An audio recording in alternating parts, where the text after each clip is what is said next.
Hi, I'm Cheryl and a part of the pastoral team at Heights Church. Thanks for joining me today. And we're going to take a look at the story of Mordecai and Esther and how they joined forces to bring about a great victory for the Jewish people in Persia.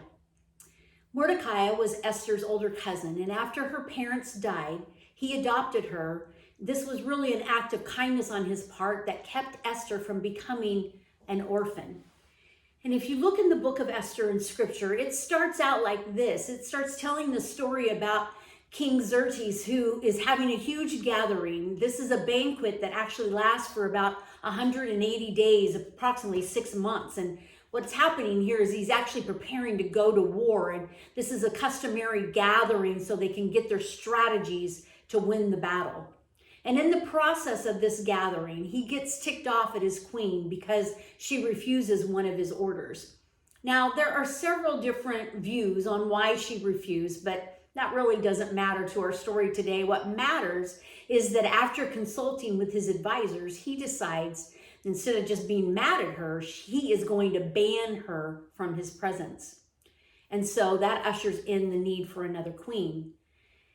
If you know the book of Esther at all, you know that there was a harem of young women that were brought into the king after he bans the queen, and Esther is part of that harem. Now the king's going to choose a new queen eventually from this group, and Esther is the one chosen. However, she keeps her ethnicity to herself. She doesn't share that she is a Jew. And the reason is that during this time there was great racial hatred, and the Jews had been exiled into Persia, and they were a minority, and they had been there for over 100 years, and there was still great division between the races. You see, racial hatred is never part of God's plan. Scripture tells us that regardless of our ethnicity, that each and every person has great worth, and that's because God has created each of us in his own image. And as a follower of Jesus, you and I, we must always stand against racism. But back to the story. In that culture, the king was often thought of as a god. And so people would bow to him as he would pass by. And there was actually in that time frame a nobleman who was second in command to King Xerxes, and his name was Haman. And the king commanded everyone to actually bow down to Haman, and also he was really pleased with how Haman was serving him, and he wanted people to honor him. But Mordecai refused to bow to Haman. You see, as a Jewish person, he wouldn't bow to anyone but Yahweh, the true God.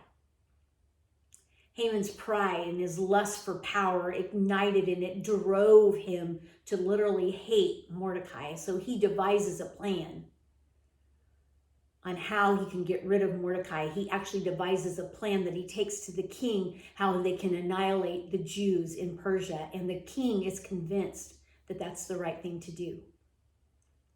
Now, as we continue to look at the story of Mordecai and Esther, we find that they understood at a really, really crucial time the very high level of what was at stake. Because they were in a minority in a world that was totally hostile to them because of their ethnicity, Haman's plot to kill all the Jewish people, Mordecai and Esther chose to step into partnership side by side to convince the king that Haman's plan would not serve him well. Now they knew as they did that they were risking their own lives either way, but they made a choice to take action. You see, God was also working on their behalf, as he does for his people. He works behind the scenes on our behalf because for some reason the king remembers that someone had unfolded a plot that someone had to assassinate him. And the king remembers he had forgotten to honor that person. And who's that person? It's Mordecai. And the book of Esther is filled with what I would call divine interventions. And I believe this was one of them. I want to encourage you to take time to read the book of Esther. It's actually a short book, but to get all the details of how Esther called for the Jews to fast and pray. You know, she actually brought in community, and how she had the great wisdom as she listened to the instruction of Mordecai, a mentor in her life.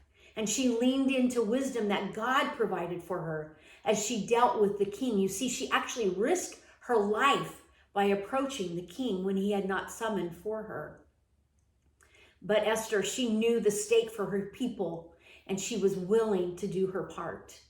And there's a phrase that we often hear in this, it comes from this book in scripture, and it's something that Mordecai says to Esther, and it's this phrase. It says, "Who knows if you were made queen for such a time as this?"